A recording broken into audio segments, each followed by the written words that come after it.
Oh, welcome to the Sharpe Way Show. So happy to have you with me this evening at 7 p.m. on the East Coast on a Saturday. What am I doing? Sitting here yapping with you on a Saturday night at 7 p.m. I guess I should be going out doing something crazy or something. Wait a minute, it's like 7 p.m. So no, I wouldn't be going out doing something crazy at 7 p.m. anyway, but I might as well just be here with you. And yes, we are taking the time and energy to have an AMA, which you guys ask me for all the time. And I am happy to do that. No worries whatsoever. Happy to give you that. I think it's wonderful. So now we get to do an AMA. But as always, I want to start with something, some idea, some concept, something. And that was something that came to me just this week, yesterday, actually. And that was the idea that my governor, New York Governor Kathy Hochul, the Queen of New York, Her Majesty, first of her name, she has decided that she now wants to assist and help us out, all the people who are renting and trying to buy homes and such, by trying to push these nasty, evil private equity people out from buying private homes. They might say, Larry, that sounds like a wonderful idea. I am so happy that she is now on that. And in theory, she's right. If you remember, there was some guy who was talking about stopping this about 4 years ago. He was trying to run for governor. That guy's name was, oh, right, me, Larry Sharpe. I'm the one who has been talking about this for literally years. I'm the one who's been saying one of the biggest reasons why the housing market's so trashed, not the only, but one of the biggest reasons is because large, big finance has been purchasing up huge chunks of land, huge amounts of housing, buying them all up so that now there's less. And of course, now they can raise prices and they put everybody into rental markets. Absolutely. The problem is people immediately got mad at private equity and said things like they're evil or they're mean. And I said, they're not. And of course, now they want to yell at me. Larry, don't you think that private equity is evil and mean? I don't. What I think private equity is like all other businesses, apathetic. They're not necessarily angry or trying to hurt people or trying to be evil. They do what the incentives tell them to do. Incentives said this is a better investment than other things, particularly after the crash of 2008, 2009. A lot of the markets changed, and what became a easier, cheaper way to raise cash and to get some cash back? Well, buy real estate. That was working. So great. They did. But did anyone try to stop them then? No, nobody did. But now Kathy Hochul, defender of the people, I think, or she acts like it at least, has decided that she is now going to try to stop them in some way, shape, or form. And you might say, about time. Well done, Governor. You did it. But wait a minute. You're in New York State. Two biggest lobbyists in New York State, lobbyist groups, two of them. Real estate, number one. Finance, number two. So you're telling me my governor is going to fight against, because she's that tough and she cares that much, she's going to fight against the two biggest groups in New York State? Yeah, no. See, Andrew already knows. Or you already knew. What's the catch? Yeah, you knew there was a catch. Of course there is. Here's what people most don't know. And they're getting behind her, right? They're like, hey, maybe she's going to help out. See that? She's going to help us out. No. Here's the issue. The reality of it is, private equity is stopping the investments in real estate. Yes, because the market's starting to crash. That's the reality. So now it's safe for her to do that. Now she can pretend like she cares about us all, right? Because she's going to stop those evil private equity guys when they no longer care. And the place to look at right now is actually Florida. If you look at Florida right now, a lot of the housing market's already beginning to crash. You're seeing rents come down, prices coming down actually in Florida right now. And as that begins to come down, private equity is trying to figure out how the hell do I get out of this. You're finding banks starting to grab land back again, right? Grabbing houses again. They don't want houses. They want to get rid of them, right? So now as private equity starts going, wait a minute, this housing isn't working anymore. What are we going to do? So they're already moving. Private equity now is moving towards, believe it or not, something you'll find funny. Private equity is moving towards private credit. Yes, private credit, like Chime and places like that. SoFi, they're going down that road. Well, because I can get cash in that, right? So instead of me getting rent, I'll just get percentages off of people putting money into accounts. I'll do that instead. Again, not because they care about credit or care about you, because they're apathetic. They don't care. If that's where the money is, that's where they'll go. They're staying in tech, but not what you would think. They're not really in big tech. I mean, of course they are, but I'm talking as a whole. They're also shifting into things like, believe it or not, food and pets. Yes, because no matter what, when things go bad and they know things about to go bad, they know you got to eat and you love your pets. So food and pets is where they're going. And of course, health. These are three places where private equity is shifting to. Started last year. And it's shifting now. You're going to see this year and the year after, more and more going that way. And then AI, but only for those industries. Things like customer service, not like the chat GPTs of the world. That's not a thing. They're not focusing on that. They're not. They're focusing, this is private equity I'm talking about. They're focusing on AI that has to do with customer service in things like food, pets, healthcare, and private credit. That's where they're going now. So it's safe for her to do it. She's going to actually do what she does best. What my governor does so well, is virtue signal to pretend like she's helping. Always she's good at that. And she'll do it again. Right now, you're going to see it right now. You will see her do this, safely do it.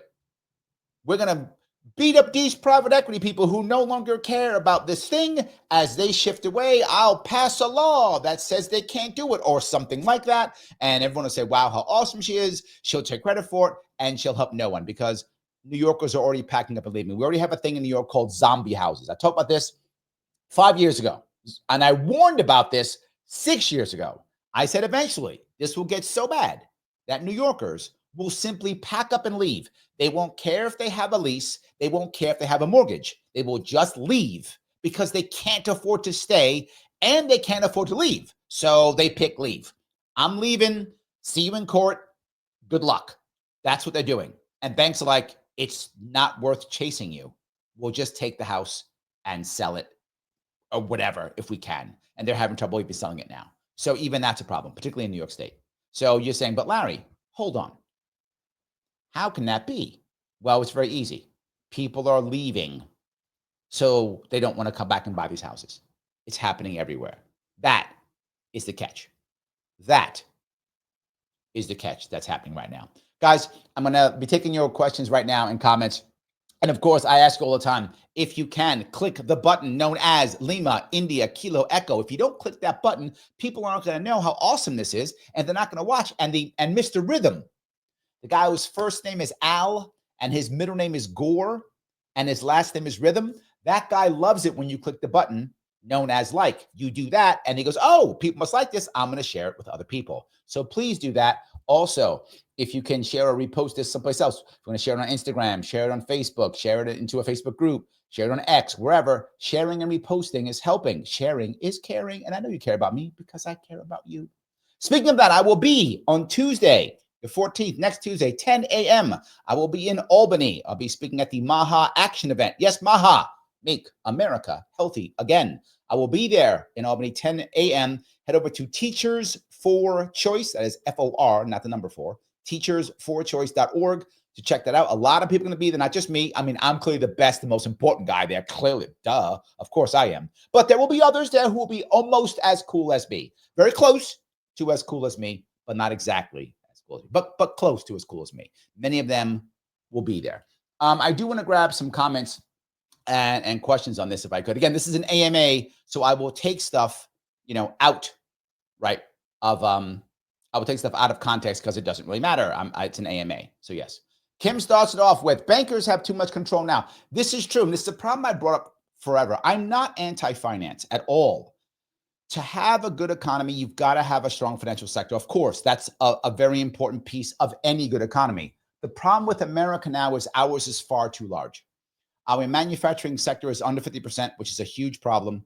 I think it's almost like 10 or 12%. It's not very high, a big part of our economy. That's a big problem. Second, finance, if you count insurance and real estate, if you count that when it comes to finance, I mean, it's like 20% of our economy. Far too high. It should be more like 5 or 10%. I mean, it should be much lower. When you have so much of an economy working just on people moving money around and not creating any actual value, don't get me wrong, again, we need finance, but they're not building something, right? They're just financing stuff, which is fine, but I need people building something, right? Even if it's intellectual property, something. And it's too high. So you are correct. Not just that, the Finances get behind everything. Some of you may not recognize this.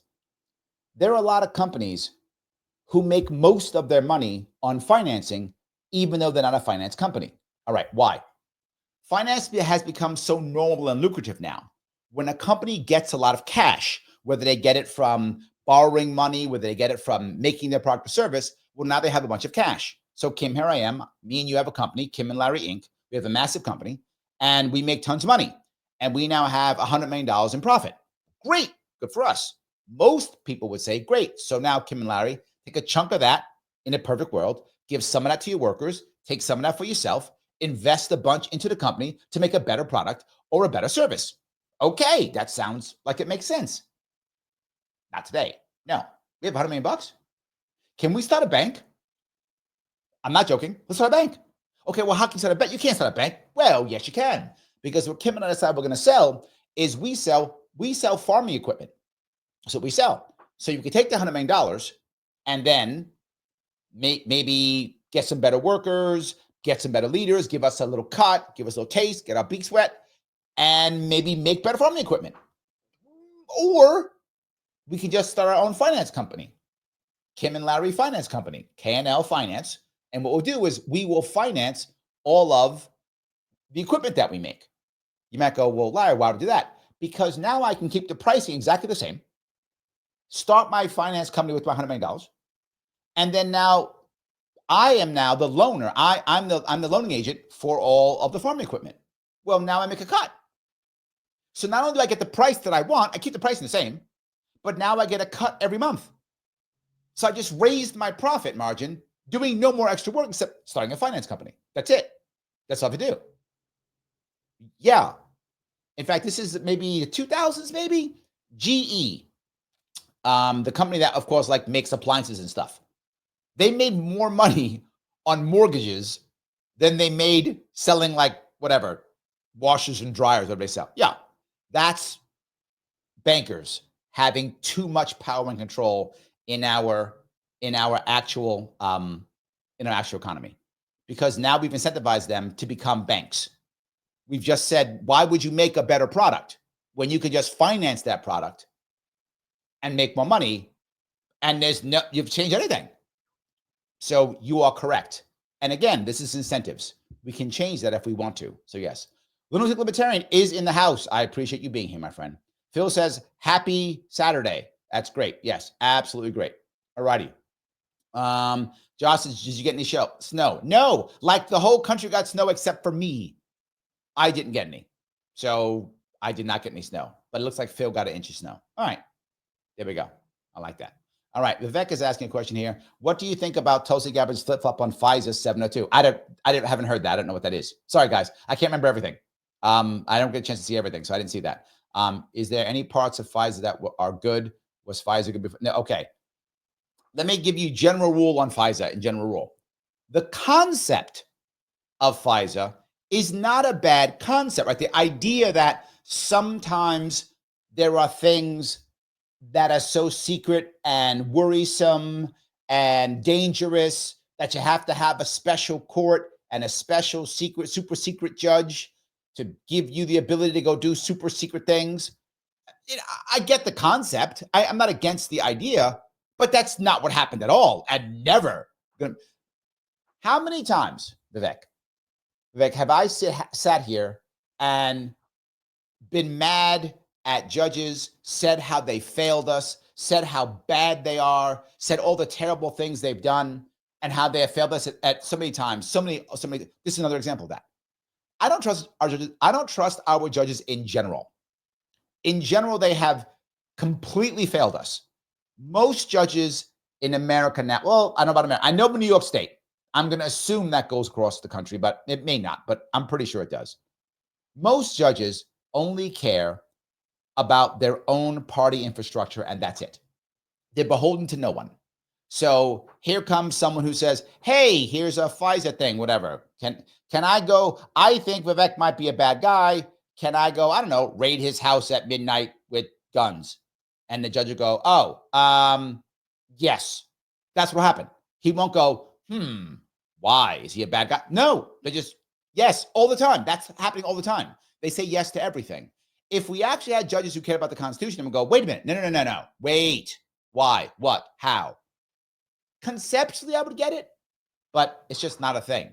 So, yeah, but then again, look, the Patriot Act is a way for the government to make tons of money, to keep jobs going on, and to stay in power. Why would they ever stop it? Right? Why would they ever stop it? I think they should have stopped it. They should never happen, but why would they ever stop it? It's not in their best interest to stop it. It just isn't. If you started punishing judges, right, holding them accountable, you'd have a better FISA court, right? And then the one I bring up all the time, and I know I'm a broken record, but I don't care. I'll keep bringing it up. I will keep bringing it up. Dexter Taylor. Dexter Taylor here in Brooklyn, New York City, gets arrested for purchasing firearms completely legally in every way, shape, and form, purchasing parts with a credit card online. So it's open, not hidden whatsoever. Firearm parts, trying to figure out if he wants to be a gunsmith or not. Not making this up. Look at Dexter Taylor out of Brooklyn. Literally happened. They kicked his door in, just what I just talked about, with a SWAT team. Okay, guy had no ammo. Guy didn't sell any guns. Guy didn't give the gun to anybody. Nothing. He was just trying to make them. That was it. Because he wanted to be a gunsmith. Literally, he's an engineer. That's what he is. That's what he does for a living. He's an engineer. That's what he does. Kicked the door in, arrested him, put him away. And when he was being sentenced, the judge said in the courtroom, and this is, you can check it if you think I'm making this up, the Second Amendment doesn't exist in my courtroom. The judge said in her courtroom that the Bill of Rights does not exist in her courtroom. That's New York State judges. And her punishment, I mean, clearly she was immediately, all right, her punishment was, nothing. Not a thing. Still a judge, still fine, no punishment whatsoever. That's her punishment's nothing. Nothing. In New York State, the Bill of Rights is the Bill of Suggestions. That's the Bill of Rights. How do I know that? Well, even in the Trump case, what did the judge say? The words that Trump was using were dangerous. Yes. So the prosecutor can yell and scream and call anybody, any person they've accused, every name in the book, totally fine. Cops can come out and do it. Judge can, anyone can say whatever they want. The press can say terrible things about anybody who's accused, not convicted, accused. But if the accused says anything, that the system's bad, the judge is bad, anybody's bad, that's against the First Amendment. That's a gag order. You're going to jail. Because the First Amendment in New York State is the first suggestion. That's how that works. The Second Amendment, the second suggestion. The Third Amendment is probably real. They don't want to put the Brits in it. But anyway, those are all suggestions. So, yes, I'm not surprised at the flip-flop at all. I kind of went long on that. I know. I apologize. I did go long. So we are actually streaming on Instagram tonight also. John Gold speaking says the congestion tax is completely indicative of her political philosophy. She's only interested in what's good for the government.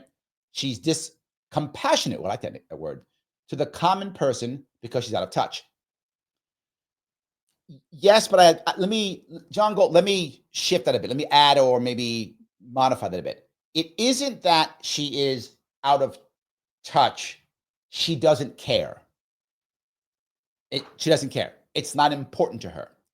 I did a whole show on this idea of the congestion pricing on my radio show out of YSL. Congestion pricing, if it does what it's supposed to, and it never does, it'll bring in $500 million a year. It won't. But sake of argument, it does what it's supposed to do. It brings in $500 million a year. We lose $800 million a year due to fare evasion in New York State. 800. So even if it does what it's supposed to do, it won't. It still won't make up for that. She could just take that money we spent on all those cameras, by the way, used to spy on us. And of course, to John Gold's point, actually, so she could give to her friends and her accomplices in jobs for that to actually pay to put them all in. You could have spent that time instead making actual entryways that can't be jumped, and we'd save $100 million. So she doesn't care at all. So yes. All right, I'm looking over at Rumble. Yes, we are on Rumble. That little lady, thank you for the dollar, says, is it true that you're streaming to a couple new platforms? Can you explain the Sharpe Way live stream versus stream getting uploaded to Larry Sharpe on YouTube, Facebook, and X? Yes, we are streaming. We are streaming on LinkedIn for the first time in a long time. Streaming on Instagram, first time, I think ever. I think so. I think ever. Yep. So on that also. Back on Twitch, been out off Twitch for a while too. So Twitch is back in action. And of course, we're on YouTube, Facebook,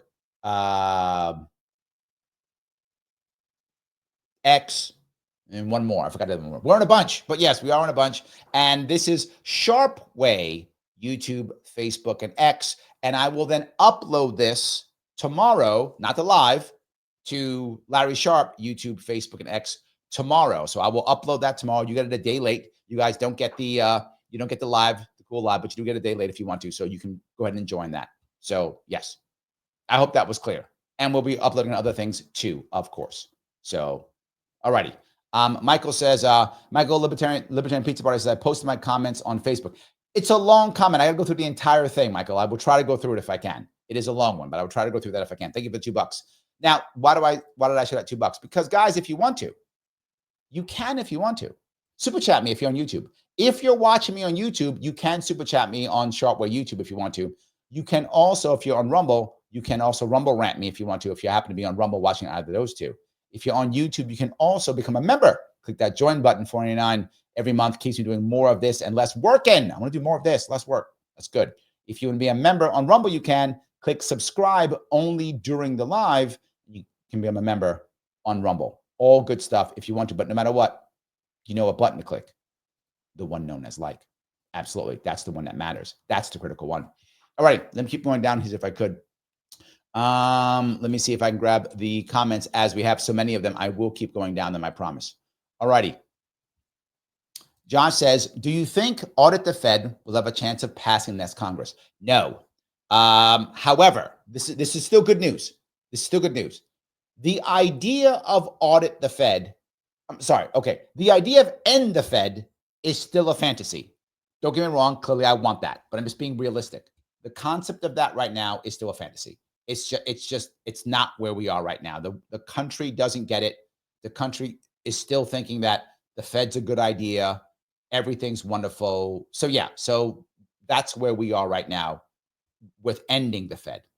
However, if I could be clear, we absolutely could audit the Fed. If you remember, that's what Ron Paul actually says. He talks about auditing the Fed.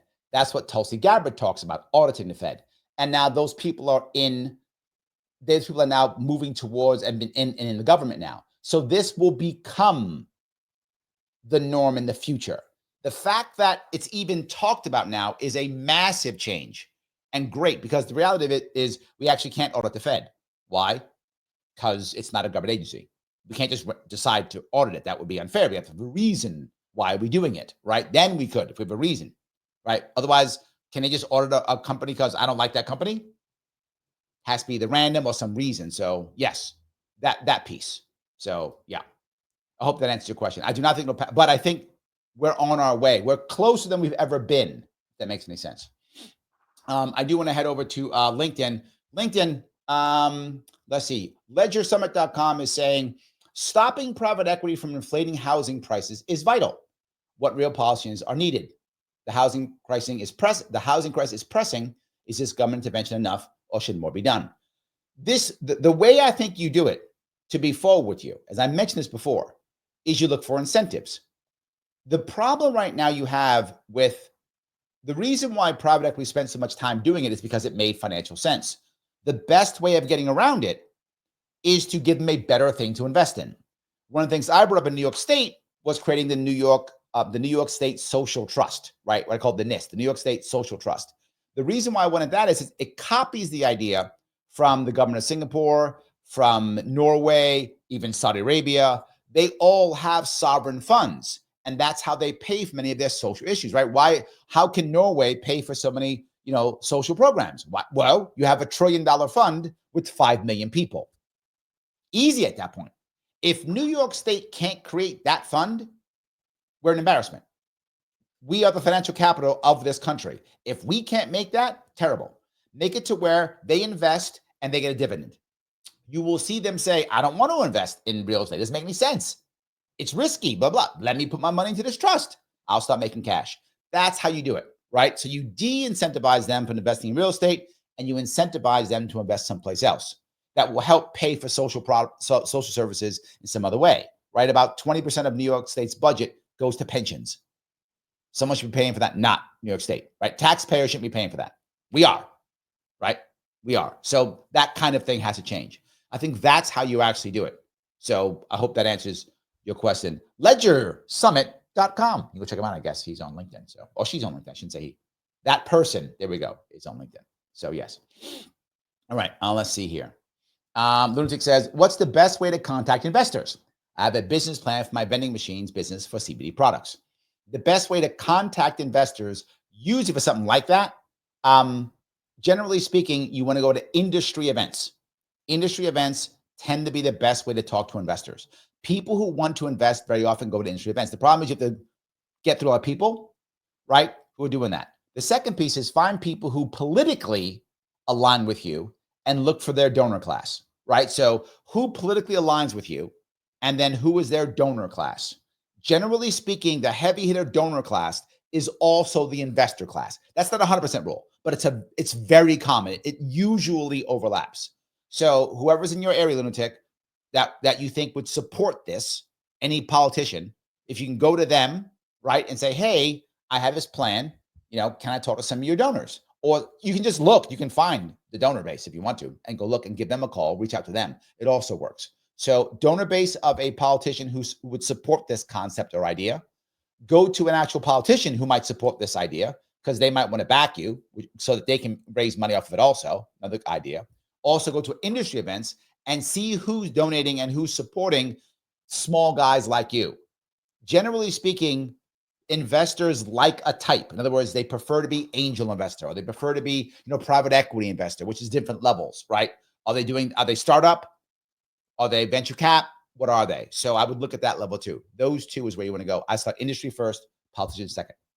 Hope that was helpful. And by the way, I talked about your business plan. Your business plan should not be too long, should be short. Give it to some people who you trust to look at. The odds are it's bad, not because you're bad. The odds are it's bad because you're too close to it. You're close to it. So everything makes sense when you write it because you're too close to it. The other guy watching it or other guy looking at it doesn't get it. Have someone else look at it and go, I don't get it. Okay, I don't get this. I don't get that. Change this, change that. Don't put your business plan out to somebody who you actually want them to give you money if you haven't had somebody else look at it first. You are too close to it's your baby. I can guarantee you've either overlooked something, didn't figure something out. You're the wrong person to judge it. Again, not because it's you, because you're too close. So I hope that was clear. So, all righty. Let me see if I can grab a couple more of these. Also, so many questions. I love all the questions, guys, by the way. So thank you. So don't stop the questions. I like them. Let's see here. All right. I'm also going, if I could, over back to LinkedIn. This is Marimer says, stop giving money to illegals. Well, here's the problem with that, right? I'm not saying that you're wrong. What I'm saying, here's the problem. That is a massive industrial complex. The migrant industrial complex is a massive grift, right?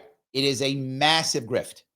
So people are making tons of money off of it. It's not, see, the thing is, Mama, if people weren't making money off it, they wouldn't be doing it. And how do they make money off it? Here in New York specifically, right? And I'll give, again, I know New York very well. It's probably wherever you might be. I'm not sure if you're in New York or not, but wherever you are, it's probably similar.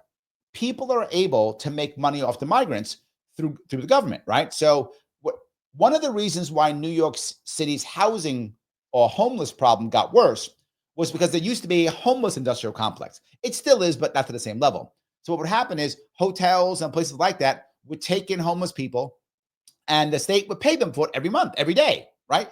X dollars. Well, then hotels said, oh, great.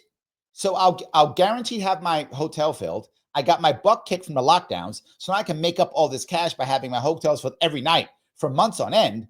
And these are homeless people, so they're not going to sue me. They have almost no rights as I see it. So I'm just going to ignore them and give them virtually no services. So I give them no service and I get paid by the government, guaranteed government money, whatever price I want. Damn, done. Well, that was good. And they did it. So that's why they weren't fixing the homeless problem. Why would you? People are making money off it, right? So these guys are also making money. They're donating. They pay taxes. Everybody's happy except for the homeless people, right? They're the only ones who are unhappy. Well, now here come the migrants. You go, well, Why does that matter? Well, because migrants is federal money. So that tap never shuts off because money printed go burr. So that tap never shuts off. State money eventually shuts off. Federal money never shuts off. And it's more. So I get more money, never shuts off. The Roosevelt Hotel here in New York City, which is right by, believe it or not, it's right by Grand Central Station, used to be like a hotel you'd go to and, when you would come here as a visitor. It's a migrant hotel now. Like, that's it. Why? Well, if me and you go to a hotel, we might want some service or something, right? And then we might, decide to leave early or something. But why? Migrants, they have even less rights. So we can just ignore them completely. So customer service is nil. Who cares? And the federal government keeps giving me money forever. Why would I solve the migrant problem? Why would I do that? They're all making cash and it's raining and the elites make money. So while I get what you're saying, I'm not saying you're wrong, but there's, again, no incentive to change it.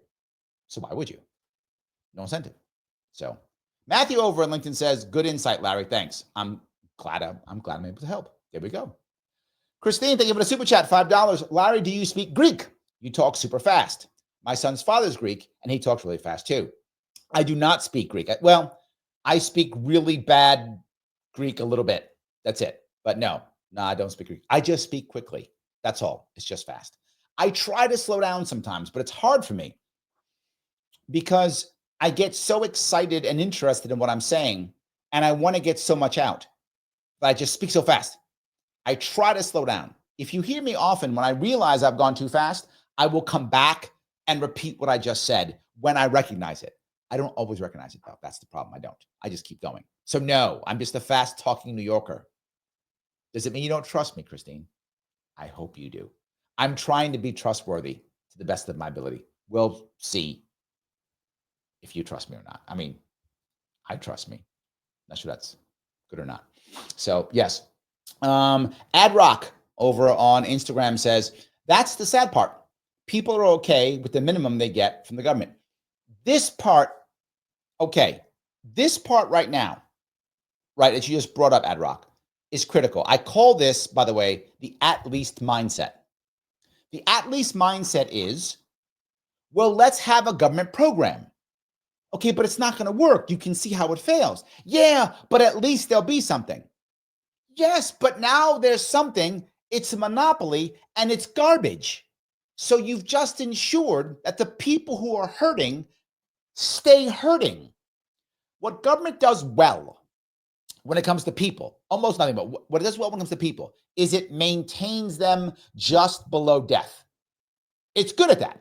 Like, you're probably not going to die if you're on government assistance. I mean, you might, but you're probably not. They're going to keep you right, but you're not going to die, but life's not going to be good for you, because if life gets good for you, then you come off the government plan.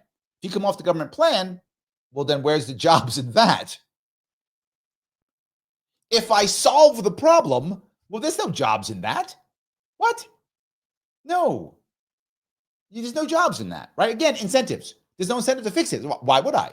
So yes, but the problem is the average person is so worried, right? Why do people say that they love Social Security, that they love Medicaid, Medicare? Is it because it's the best plan in the world? No. They compare it to nothing. Well, compared to nothing, Social Security is great, no doubt. Compared to nothing, Medicare is wonderful, no doubt. Compared to nothing, 100%. They're not dumb. It's true. And the problem is now we create a monopoly and government control and government rules so that now whatever would compete to be better can't even exist.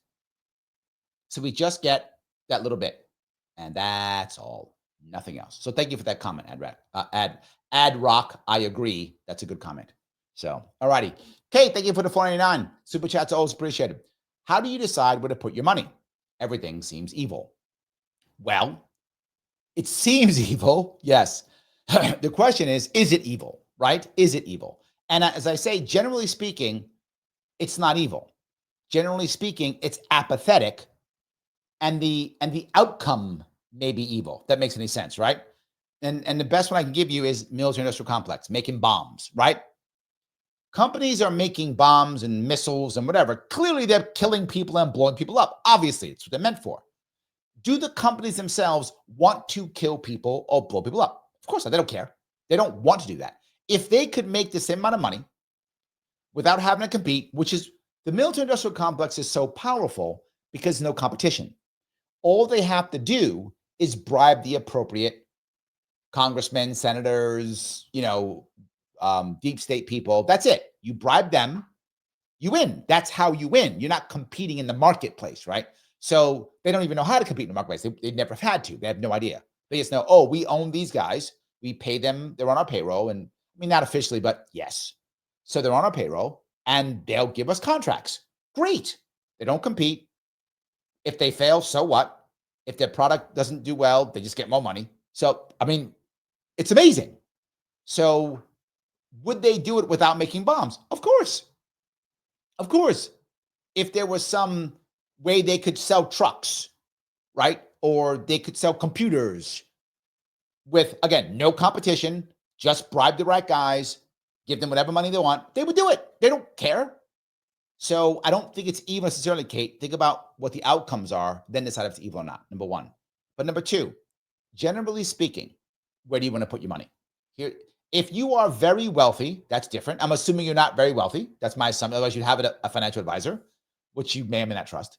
But if you're not very wealthy, here's a good general rule where to put your money. Believe it or not, it's not in a house or a car. That's not what I'm going to tell you.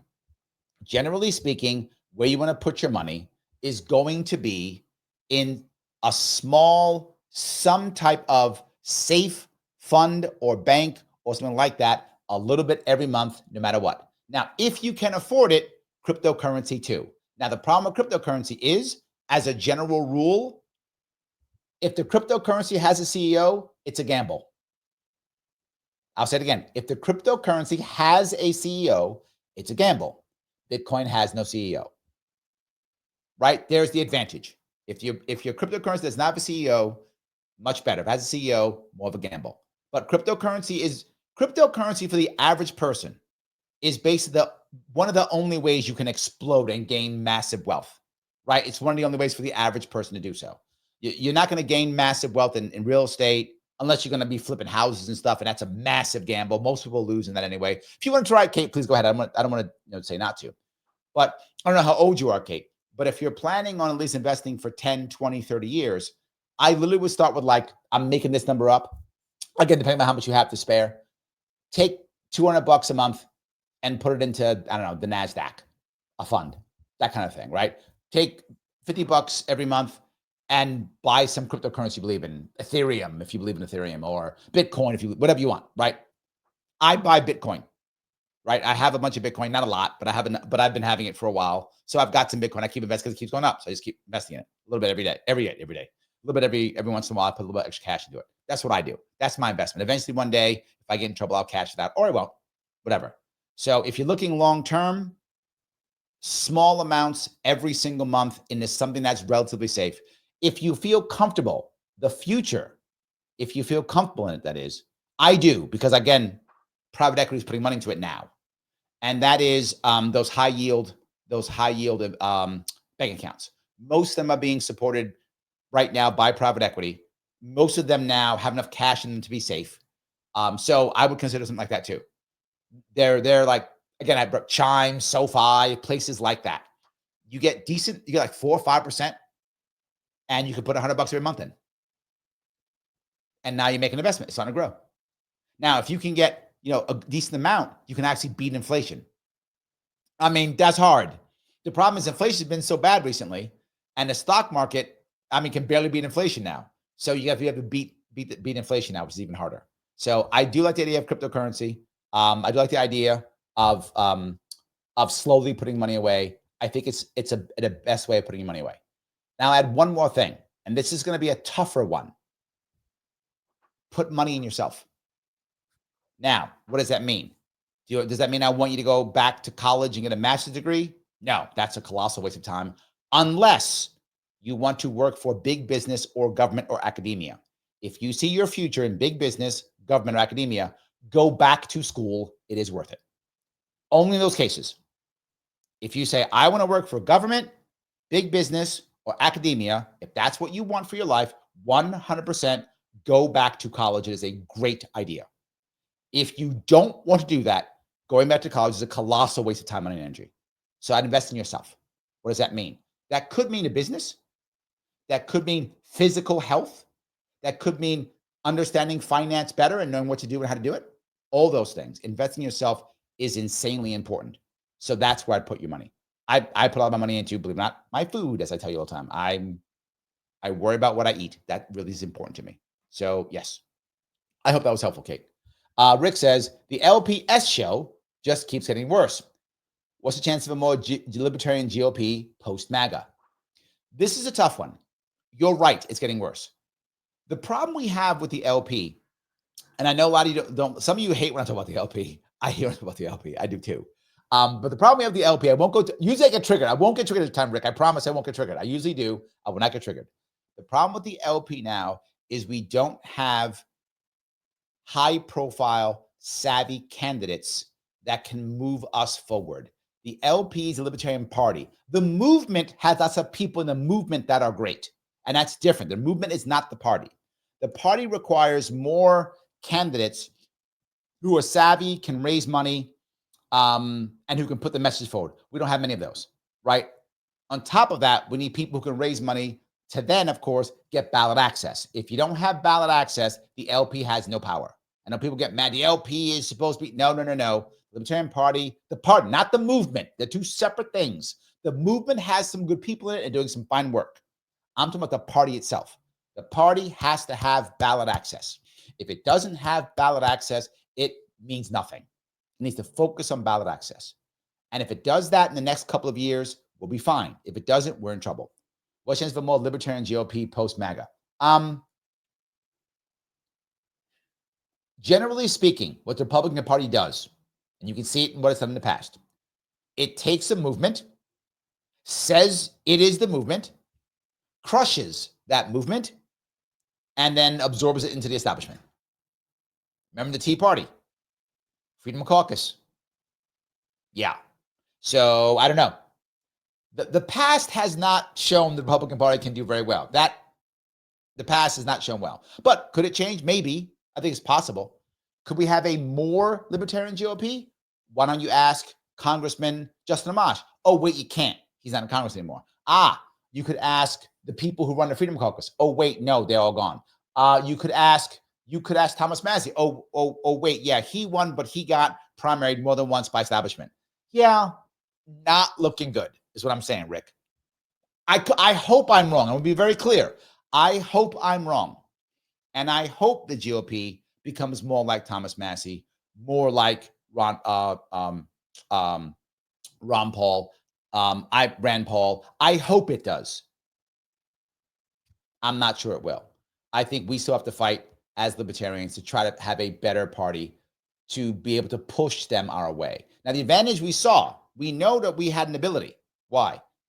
Last year, Trump, Ramaswamy, and Kennedy all came to our convention. So we got something going on. Let's take advantage of that. That means they know we have some power. Third parties is still powerful in America, right? The reality of it is Trump would have never won as decisively as he did without the Kennedy people. The Maha movement is what got Trump to win decisively and to get the popular vote. Does not happen without Kennedy. So I hope that answers.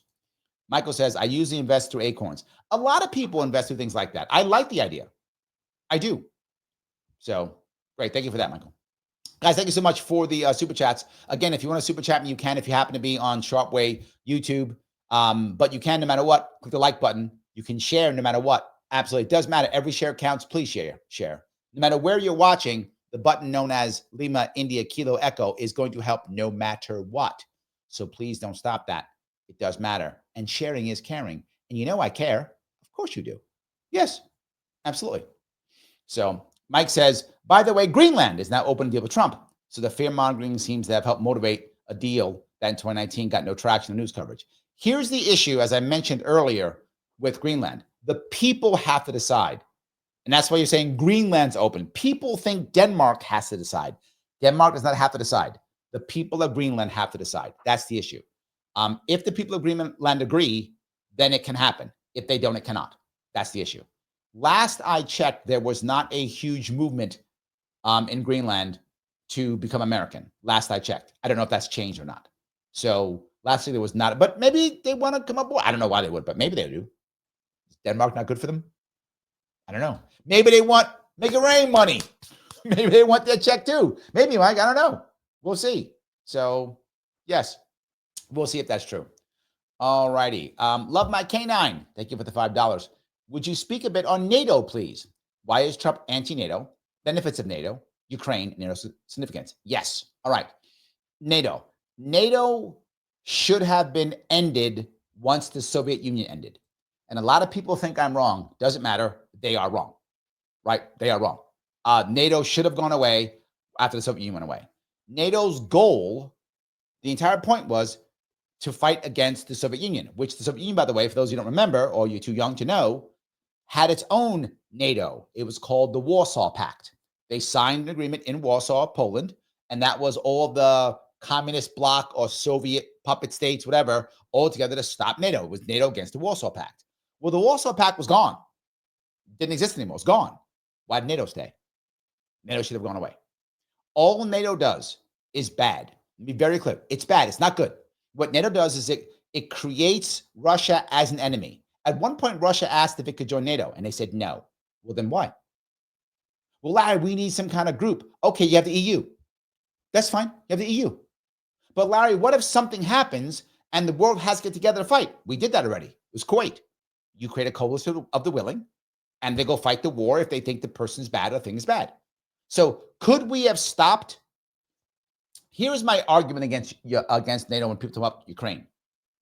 If Russia is wrong for invading Ukraine, I know some people think they are not going to fight that issue. I'm just saying, assuming they're wrong, wouldn't the world want to get together and say, Russia, stop? And we're going to get together and we're going to fight and push the Russians out. Now, the argument is, well, Larry, to make that happen, it'd be too long. Russia might have invaded Ukraine and controlled them. Maybe true. The Iraqis invaded Kuwait and took over Kuwait. And it took us 6 months to 8 months before we could take it back. But the world got together, put pressure on Iraq, and then invaded and took Kuwait back. Kuwait now is independent on its own, has lost no land. None.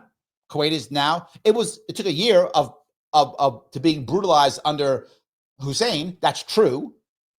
But now they're free and have lost no land. It's been 3 years in Ukraine. They're being brutalized by the Russians. That's true. Again, whatever side you're on doesn't matter. That's what's happening right now. With that happening right now, and unless something magically happens, they're not going to have all their land back. It would take a miracle for them to get all their land back. That's not going to happen. So they're going to lose their land, and they've been brutalized for 3 years. Wouldn't it have been better if the Russians had maybe taken half of it or whatever they did, and then the entire world got together and go, Russia, you got to back off. No, we're not accepting this. No, that's not what happened. What happened is NATO said, we hate Russia and we're going to fight you. And the non-NATO nations said, well, we're going to back Russia then. And they did. India's been helping Russia. China's been helping Russia. There's no coalition of willing. It's not a thing. It's not a thing. It's America backing NATO to push this thing through. And also NATO had to do it. Why? Because once you have these forced treaties that are standing treaties, you find an enemy.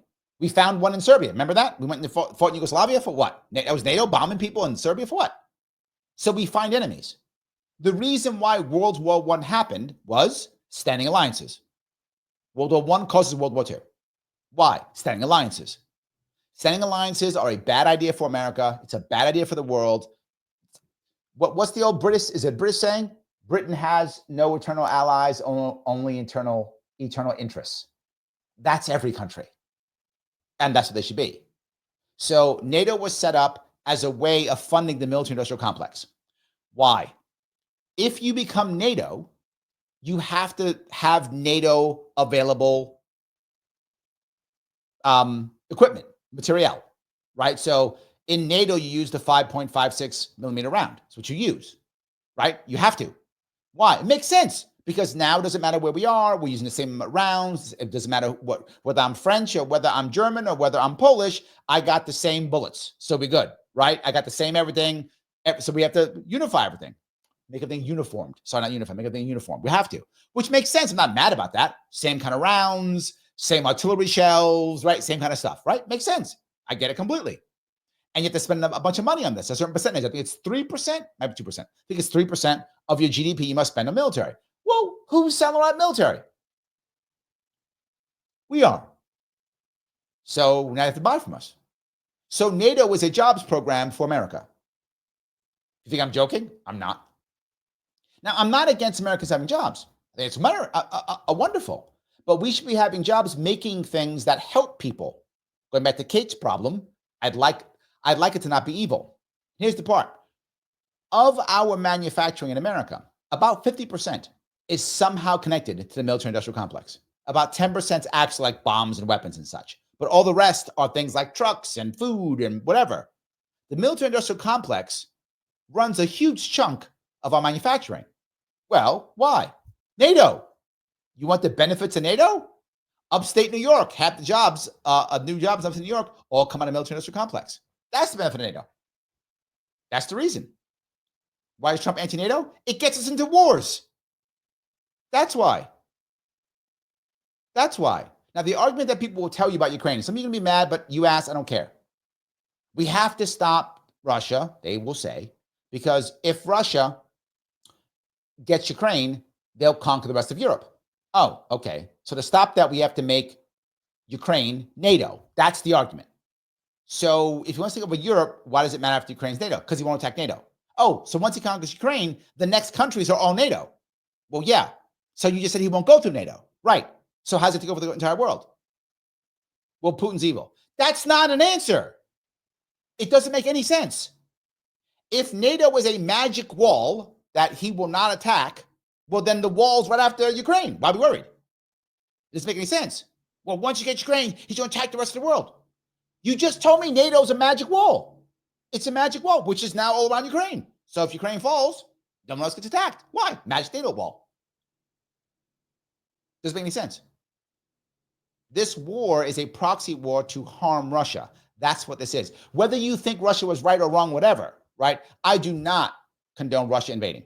Just my personal opinion. But I know a lot, it's very controversial. People get mad and upset. I don't need to fight that about it right now.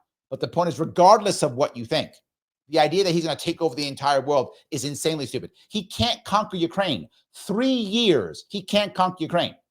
He's going to now all of a sudden invade Estonia? He's going to invade Poland? What are you, crazy? Never going to happen. That's a fantasy. And people will tell you'll hear all the time, he's going to reunite the Warsaw Pact. No, he's not. Stop. That's not going to happen. That's fear mongering. Everybody's Hitler. Everybody's always Hitler. That's why we fight. None of it's true. But people believe it because they want to keep fighting. Now, again, I'm not saying he's right, but I hope that answers your question. NATO should go away. It's a colossal waste of time, money, and energy. They've been telling us, our founders told us that standing alliances were a problem. We ignored them.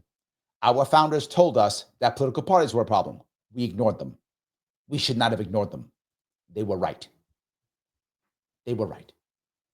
So anyway, okay. Let's see. Josh says Patriot needs to be repealed. Yes. 100%. Lunatic says there are so many laws to be removed from the books. Here is the answer for this, Lunatic. And I brought this up when I ran for governor twice. Both times I brought it up, and I'll bring it up again. Every single law, and repeat this, every single law should have a 6-year sunset.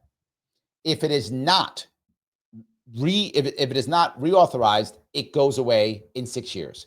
Every single law, no exception. You must redo it every time. But Larry, they'll spend all their time looking at these old laws to do. Yes, good. Stop making new shit that doesn't matter. New York State, according to Kathy Hochul, had 600 new laws last year. 600. What state needs 600 new laws? But what about murder? We've had murder on the books since Hammurabi. We've had murder on the books since what? 4,000 years? What is that? Is that Hammurabi? 4,000? 4,000, 5,000 years. Dude, this is already in the books. We're good. But now, what if they forget to redo murder? Shut up. They're going to forget to redo murder. Stop. Like, what planet do you live on? Just stop that stupid shit. They're not going to. So not at all. It's just not true. So, yes. Anyway, I hope that answers your question. You're totally correct. Every law should be 6-year sunset. It goes away unless you have to redo it every time. And every single re-up of a law should be single issue bill. That's all. That's it. Absolutely. Super weapons. Joining late, can I get a recap? What's been discussed? Dude, it's been an hour. You mean to recap an hour? Also, agreed on a sunset clause. We have no mechanisms for getting rid of bad laws. Problem. Correct. Yes. Yes. Yeah. You're going to have to go back, and I know I speak quickly. I just got attacked already about how fast I speak by Christine. She got mad at me. So I'm teasing you, Christine. So you're going to have to go back and like do it at double speed or 1.5. And hopefully your ears don't bleed. SARS with weapons. I hope your ears don't bleed. So yes. It's about NATO just recently. That's something, I guess. So yes. I know, I just keep going. So Phil says, when selling used cars, was never asked to, what do you want to spend, but asked, what do you want your payment to be? You plan on what payment terms. People tend to care most about payments. Yes, absolutely. Yep. Roger says, so P is now looking at e-money transfer apps, food, and pets. Yes, that is where they're going now. You're going to see that. You're going to see that pop up coming up here, Roger, in the next 3 to 6 months. You're going to see a push for, which you've seen a little bit already. If you spend time on mainstream TV, if you spend any time on looking at some of the apps, you're already seeing a push to get rid of your old bank. Go to the one I remember is Chime, but there's a bunch of them, right? Do that, and you could get paid 2 days early and stuff like that. All those places, you see that all the time, right? So yes, that is the future, and of course, food and pets.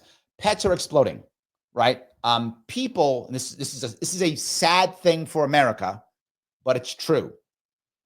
People aren't connecting as much as we used to anymore at all, particularly if you're under 30. Oh my God, it's terrible. And if you're over 50, divorce rate is insane. So we're breaking up over 50 and not getting together under 30. Ugh, it's a big issue. And we're not having children, which is, we're not having children so much that it's literally affecting colleges.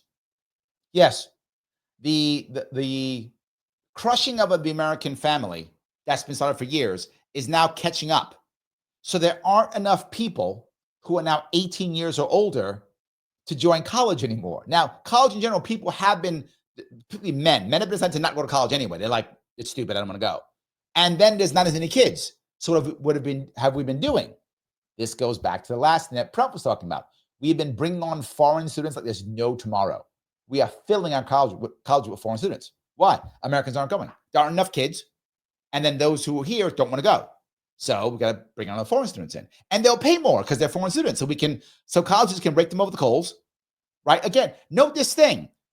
Why would we want, quote, illegals, as I forgot who said that. Let me see if I can find. Was that Merriman who said that? Yes. Why do we want them? Why? Because we can put them in hotels and give them no rights. Makes total sense. Why we want the foreign students? Because they're not citizens. They don't have any rights. Great. We can punish them too. Break them over the coals. So they're bringing those people in now. You've seen that happen a lot, right? Now you add that together, and what are you having? People are buying more pets. That's no wrong. Dogs, cats, everywhere. And they know that. They see their trend, so they want to invest. They're going to invest in things like pet foods and specialized pet collars. They're investing in all those types of things. And their goal, of course, it hasn't happened yet, but it will very soon. This is the next thing you'll see in the next year or two, Roger. Watch this. You will watch them all begin to merge. Why? Because private equity makes money on M&A activity. Those who know what M&A is mergers and acquisitions. They make money on that. It's a big money maker. Again, you put things together, and what do? You fire people and put things together, and you make a cut on it. It's a common thing. Also, makes it easier to not go public. What does that mean? All right. Why do people go public? They usually go public because they want to raise money.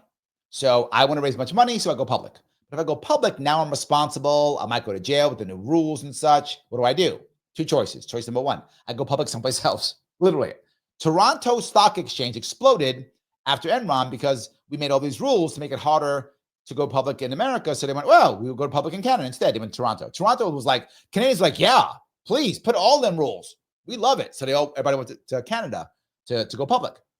So they either go public in another country, or they, instead of going public, they buy somebody. You might go, what? I don't get that. Okay, Raj, let me explain. Again, me and Kim, we have our business. We have our business that makes farming material, and you have business too. And your business is pet food. That's your business. And I go, I want to make some extra money. Now, me and Kim did our first scam by becoming a finance company. So we made a ton of money on that, becoming a finance company. Now we finance all our stuff. Now, we don't have any better products at all. Like our products are the same. They haven't gotten any better because we didn't put any money into it. Why would we? When instead we can become a finance company and make cash. So now our banker comes back to us and goes, hey, Kim and Larry, you're making tons of money on this finance thing. And we go, yeah, we were thinking about putting money into our company, giving our workers some more cash, giving us a little piece, a little taste, and also reinvesting in some R&D and making some better products. And the banker goes, that's stupid. What? Yeah, that's dumb. Okay, I don't care about your workers. That's dumb. I'll get you tons of cash. Don't worry about that. I'll hook you up. Don't worry about it. I'm going to have you buy Roger's company. And me and Kim go, okay, Roger makes pet food. Yes. Why would we buy his company? We make tractors and stuff. Why don't we instead make better tractors? No, that's dumb. Here's what we're going to do. We're going to have you buy Roger's company. Okay. We're going to raise a bunch of money to buy his company. Well, how much is Roger's company worth? It's worth about, $5 million.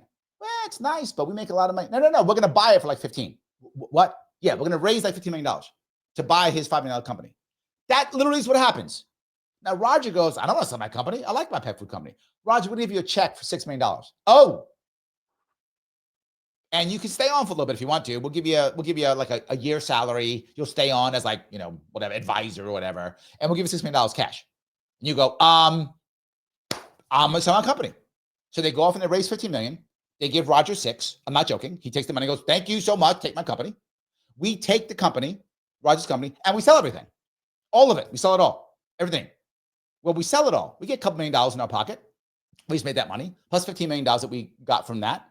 And then we take all that cash. I take a $2-3 million bonus. Kim takes $2-3 million bonus. The bank takes $2-3 million. We get a couple $1 million into the company, and we start making some more money, and we pay the debt off. Happens all the time. Roger's happy. He got $6 million.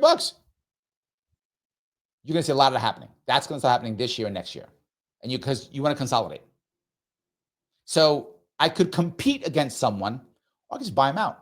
Because the next year comes by. Again, now Kim and I, we got tons of money now. We're doing great. By the way, we haven't given our workers a raise yet because that gets in the way. We haven't made a better product yet because that gets in the way. We found other ways of raising money. Well, now we got a problem because here comes Carl.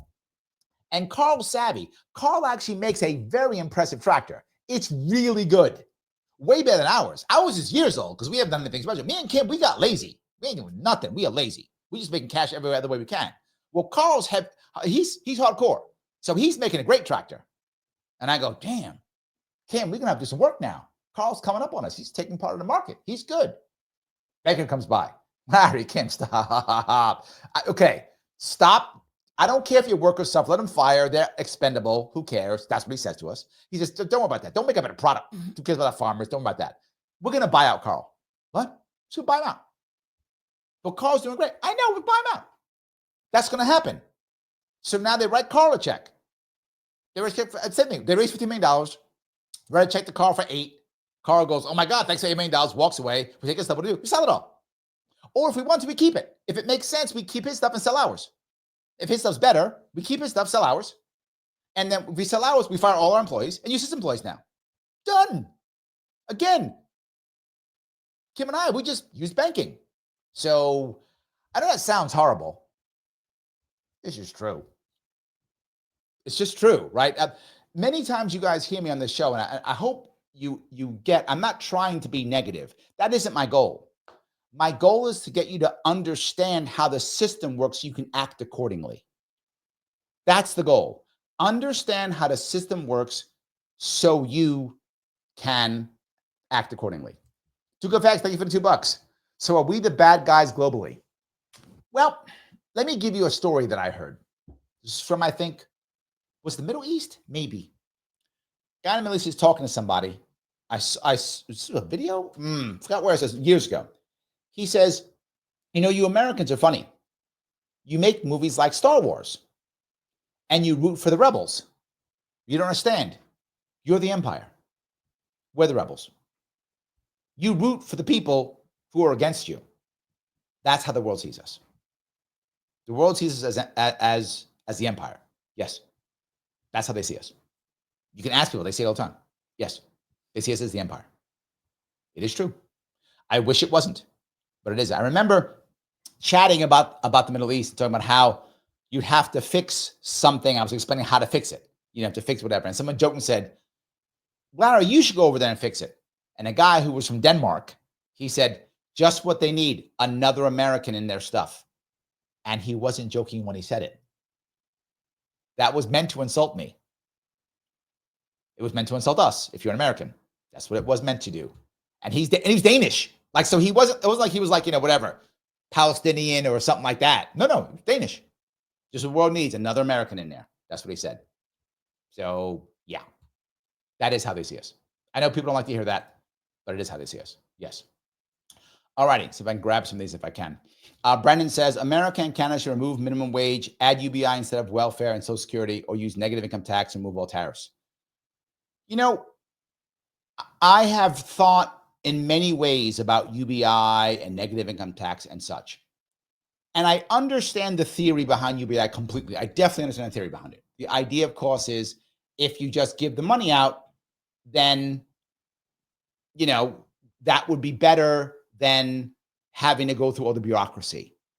And theoretically, I get it, right? And if I honestly believed, I don't believe this, but if I believed that if we actually had UBI, that all the other things would actually go away, right? That it was just UBI, there's no Social Security, there's no public assistance, there's no EBT, nothing. It is just, here is your money, take it. If I honestly believe that, and if I honestly believe there'd be nothing else would happen after, which it would, because here's what would happen in reality, Brendan. The second we do that, somebody would say, well, that makes sense. I get that we get whatever, $2,000 a month or whatever is the number they make up, whatever that number is.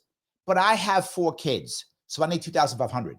Or I'm a veteran, I need 2,300. Or I'm retired early, or I'm disabled. I'm whatever. I'm the thing. You have to give me more money. And I know, Brendan, you would say, that's not how UBI works. But I want to buy votes, and I'm a congressman. And in my district, I got a bunch of vets, or a bunch of single moms, or a bunch of insert group that wants money, a bunch of disabled people, whatever. I have a bunch, and my race is real tight. Like me and Andrea, we're neck and neck in my primary. So if I go and say, well, the vets should get 2,200 or whatever the number is, the vets might vote for me. I could buy votes with that. I'm gonna. So UBI becomes the same thing. Now, you might go, is that really a bad thing? Yes, because once that happens, you rebuild the bureaucracy again. And now you have the rules and laws again. You might just keep what you got then at that point. If I honestly believed that it would be one check, one thing, all the bureaucracy is gone. No IRS, no nothing, no Social Security Administration. They're all gone. If I honestly believed that, I would be more open to UBI. I would. I just don't believe it, man. If I could believe it, I'd be open to the idea, because that would be better than what we have now, right? I agree. That would be better than what we have now. I'd like it to, we don't have any handouts, obviously, but am I kidding myself? We're nowhere near that. Over 60 million Americans get a check from the government every month. We are nowhere near that. Not even close. And that doesn't count grants, doesn't count discounts, doesn't count all that stuff. Right? Doesn't count all that stuff. So we're nowhere near that. If I believe this was true, I would do it. So thank you for that one, Brandon. I appreciate that. I'm heading over to Instagram. Jess LWB says, is this live, Larry? Yes, it is. We're New Yorkers. We talk fast. That's true. We do. So I'm glad you're watching live. There we go. So we do have a couple people watching live on Instagram. I appreciate it. Sheridan says, your head will explode at 1.75 speed. He's not wrong. Don't do 1.75 speed. Your head will explode. Do like, I don't know, 1.5. How about that? Do 1.5. How about that? Maybe that's something to do. So, all right, let's see if I can grab here if I can. Julie, thank you for being a member. Always a pleasure to catch your lives. Thank you. Membership does matter. I appreciate the members tremendously. Absolutely. Phil says, if this is an AMA, we need to have some wild questions. We're on our way, aren't we? I think we are. Kevin says, what will Hochul do on January 21st for money? She's already doing it already. She's jumping through hoops now. For those of you who don't realize that, New York State and California are the same in many things. And here's one biggest one. Their entire plan for their budget is Uncle Joe writing checks. That's the plan. There's no other plan but that. That's the plan. Well, we're way behind. Correct. How are we going to get more money? Uncle Joe write me a check. Okay, Uncle Joe lost the election. Damn. That was the plan. Yeah. That was the plan. So yes, she's gonna try to get more people to give her stuff, and then she will blame Trump for everything. Watch the blame. Right? The second this goes wrong, it's all his problem. So yes. Alrighty. Pickleball says, "What's the best pizza topping?" I have two that I like a lot, and I go back and forth between the two: pepperoni and mushrooms. Those two that I like the best. I think pepperoni is the best. Mushrooms number two. That's the best. Never, ever pineapple. AC agrees with me. Pepperoni. Correct. That was the correct answer, AC. That was the correct answer. Never pineapple. That it should be against the law. Now, I'm a libertarian in every way but this. You deserve, absolutely, you deserve due process. Except if you put pineapple on pizza. Then you deserve no due process whatsoever. Straight to jail. Straight to jail. Straight to jail. There we go. So that's how I feel about pineapple on pizza. No due process, straight to jail. That's it. I'm a New Yorker. We do not put pineapple on pizza. And there's an exception. If you come from Hawaii, you may put pineapple on pizza, but you must show proof that you come from Hawaii. If you can't show proof you come from Hawaii, straight to jail. That's how it works when it comes to that. Just, that's all I'm saying. Not that I have a strong feeling on this. Best era of music, 1980s.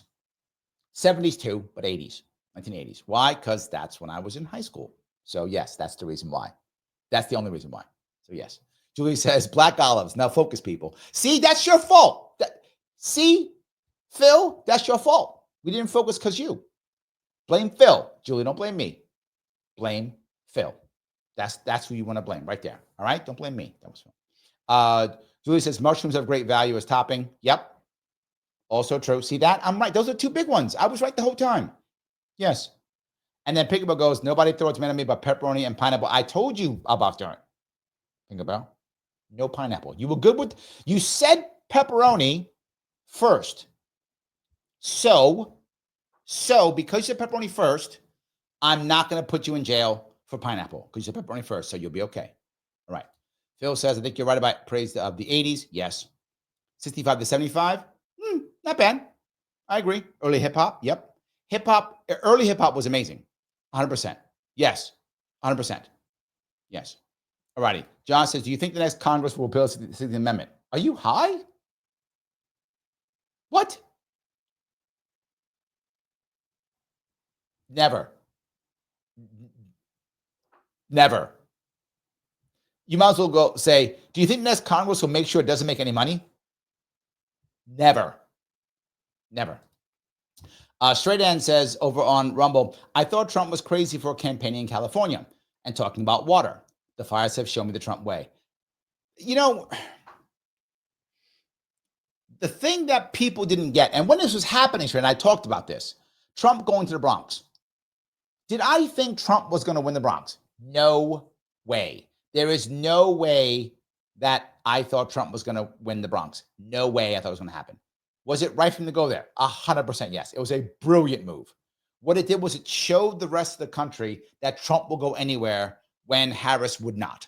It was a brilliant move. Again, he was not going to win the Bronx, but did he increase his showing in the Bronx? 100% yes.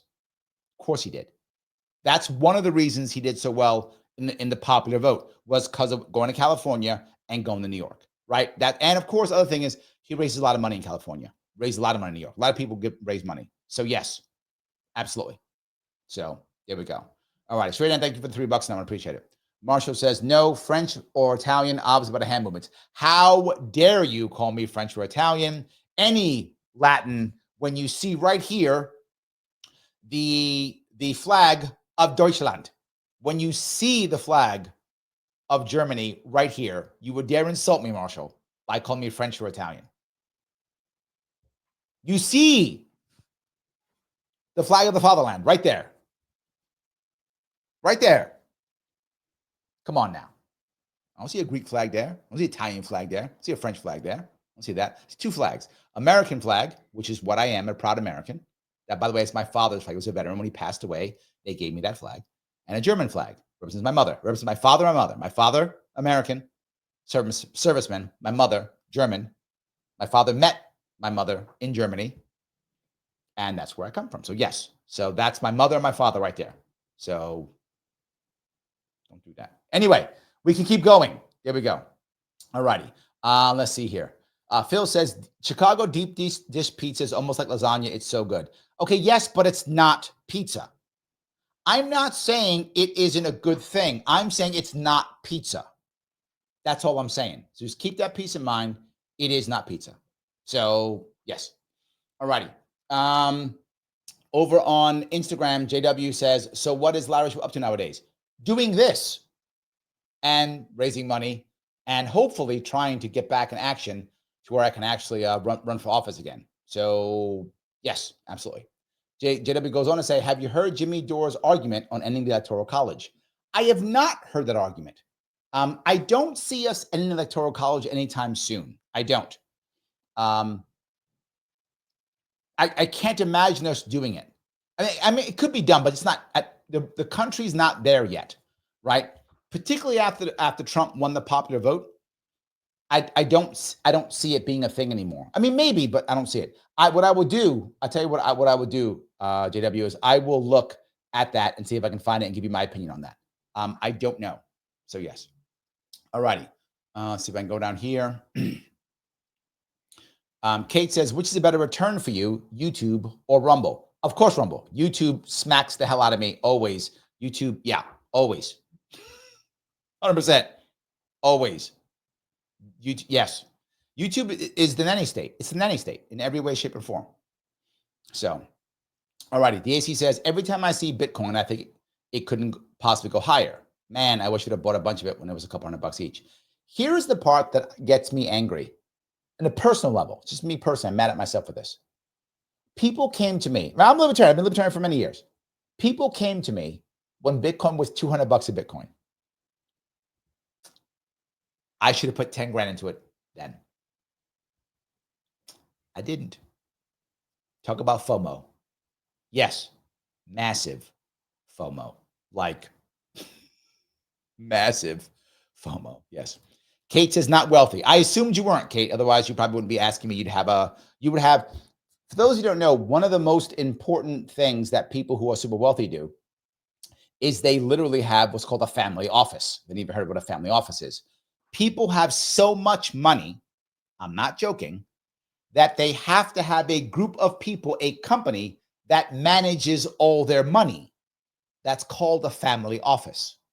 So I have so much money that I can't handle it. Like I would just spend my entire life figuring out what to do with my money. Well, I can't afford that.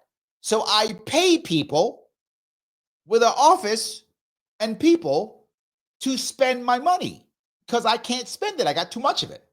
I wish I was joking. I'm not. Because, okay, who's going to know what to invest in? Who's going to know what to give out for philanthropy? Who's going to know what politicians I got to bribe? I'm sorry, give money to, right? Who's going to know all that stuff? Well, I got to pay people so they can do the homework and go, no, bribe. I'm sorry, give money to this guy. Give money to that guy, right? Do that. Oh, and this is the person you should give money to for this. This is the person this is the investment you should do. You should buy this kind of artwork. You should buy this kind of so-and-so. I'm serious. It's called the family office. And family offices are some of the most important things for people who are wealthy to have because how should they care of it? So I didn't assume you had a family office, Kate. If you did, you wouldn't be asking me for help. You would have like 8 people telling you what to do, and you would not know half of it. You wouldn't know half of it. So yes. Andrea says, I agree. I hope the Republican Party leans more toward Rand Paul and Thomas Massie Party. I hope that is true. I really do. John, thank you for the 499. I appreciate the super chat tremendously. Thank you so much, my friend. Thank you so much. I'm trying to give what I hope to be some cool value. That's the case. Michael says, Larry, ever seen the Care Bears? I did. Yes, I have. Remember, I have 2 girls. My youngest one did not really like Care Bears very much. My oldest one loved Care Bears. She did love Care Bears. In fact, one Christmas, and for those of you who know, Care Bears kind of came back. Like they were kind of popular like in the 80s, and they kind of came back in like the 2000s. They came back. And when they came back, my oldest daughter was young enough to enjoy them. So we actually went like on like eBay or something, I forgot what. And we actually went, I'm not joking, and bid to get a bunch of old Care Bear stuff. So that toys, so we could get it to her for like Christmas so she could play with them. She loved Care Bears. Absolutely. Yes. Gotcha. Mike says the Greenland deal is not to be American. That's media hype. That's what I thought. Okay, yes. It's for rare earth minerals, metals, and defensive base versus China and Russia. And see, Mike, thank you for saying that. It's what I was saying the whole time. If any of you happen to watch my show I was talking about Greenland, Panama, and Canada. And I mentioned literally these things. This was the entire deal. It was to get Greenland to be more anti-China, more than anti-Russia, right? More anti-Russia too, but that's secondary. Primary is China. China has been trying to get total control of Greenland's resources for years. It has not been working. It has not been working. They've been trying for years. And so America wants to step in and go, no, we got you. And yeah, I do think Greenland is far more open to Americans than the Chinese. They're far more open to them. I think that's true. So I wouldn't doubt that might actually work, Mike. I think that actually could work. So yes. All righty. Over on Instagram, the Nomadic Cole says the problem with Rumble is that even though there's no censorship, Rumble has low viewers. It's true, right? And a less popular platform and less user-friendly. I complained about Rumble all the time. You are right. Right? Mike likes Rumble a lot. Mike Voss loves Rumble. I think he prefers Rumble, but he'll tell me if he does, but I know he likes Rumble. I'm on it because my team told me to go on it. Because it's not user-friendly. I don't have many views on it, but I do. I go anyway. And guys, but there is more money. So if you want to help out that way, Rumble is better for cash. That's true. It is. So yeah, it's true. But the user interface, not so great. Not so great at all. That's also true. Yes. So Duke Fast, thank you for the $5. Bitcoin is the pet rock of the digital age. It's currency that's being used as an investment, medium rather than its intended use. Bitcoin is the pet rock of the digital age. The digital age is a currency that is being used as an investment rather than its intended use. Yes, agreed, Duke. But how else is the average person? How is the average person going to get a 10x return, 5x return? How? That's the way, right? I started putting money into Bitcoin when it was like 10,000. I'm not joking. Now it's 100,000. 10x return. How is she going to get that? How? They know the way to get that? Know the way to get that. So I'm not saying you're wrong, but I'm not saying buy a pizza with it, put some mushroom pepperoni. I'm not saying that. I'm saying use an investment. That's how you use it. If you are very wealthy, you can buy a building, right? Because you're very wealthy. So you say, I'm gonna buy a building. Why are you gonna buy a building? Because I can buy a building, keep the building for a year or two. If I know, and I know what's gonna happen to it. Why? Because I bribe politicians, so I know when it's gonna be rezoned, because I'm gonna bribe them into rezoning it. I know this because I'm wealthy. So I buy a building in a crappy area that costs me $10 million because I'm wealthy. I buy it. I then bribe a couple politicians. That costs maybe $500,000 at max. I mean, probably less than that, but maybe $500,000. I bribe them. They rezone it. It all of a sudden becomes worth 10 times. I then sell for $100 million. Okay, that's great. Well, Duke, I don't have $10 million. I don't think Kate has $10 million either, nor the $500,000 to bribe all the politicians. I don't have that either. I don't think she does either. What are we going to do? So I'm not saying you're wrong, but to be forward, the guys who invested in Pet Rock made a killing. They made a lot of money. That's all I'm saying. That's all I'm saying. So, all right. Carl says Britain's eternal ally is Portugal. Oh, is that true? I like that. I believe that. Mike has bad news. Says the founders of the danger of standing alliances. Yes, yes, and yes. Absolutely. Yes. That's the whole point, right? The AC says they should let both Russia and Ukraine into NATO, and that way, if Russia invades Ukraine again, they'd be obligated to stop themselves. Brilliant idea. To be forward, if NATO was going to exist, if it was, they should have invited Russia into it, of course. But they didn't. Why? Because NATO was made to stop Russia. That's the point. That's the entire point. NATO was made to stop Russia. Otherwise, why wouldn't you invite Russia in? Russia is part of North Atlantic. right? Hungary is part of North Atlantic. They're not in North Atlantic. Why is Hungary in NATO? They're a landlocked country. They're not in North Atlantic. Russia actually is. So, yeah. Ryan says the USA also needs to opt out of the UN. 100%. No. All right. Why did I back off on that one? The UN actually has value. Now, hear me out before you yell at me. Hear me out. The problem with the UN is that we sometimes give it actual power and authority. That's silly. The UN should be two things and two things only. One, it is a place to let out your issues and concerns publicly. It is a forum. That's true. It is much better for some Russian leader to bang his shoe on a table and go, we will destroy you, than to invade, right? So I can be theatrical. I can keep my people happy. I can play my political games. I can do all of that and do my political theater at the UN. So that's valuable. Second, when the group of countries get together and decide to do something together, it's nice having a UN flag. So there is some value to the UN. So when countries say, we do want to get together and have a peace something or other, great, UN's a nice flag. We do want to go over and educate people on how to have clean water or whatever. It's nice having a UN flag. So there's some value to the UN. My problem is we act like it actually has authority and like its rules mean anything. The problem with the UN is the rules don't mean anything unless, I don't know, I like the rules and they mean something.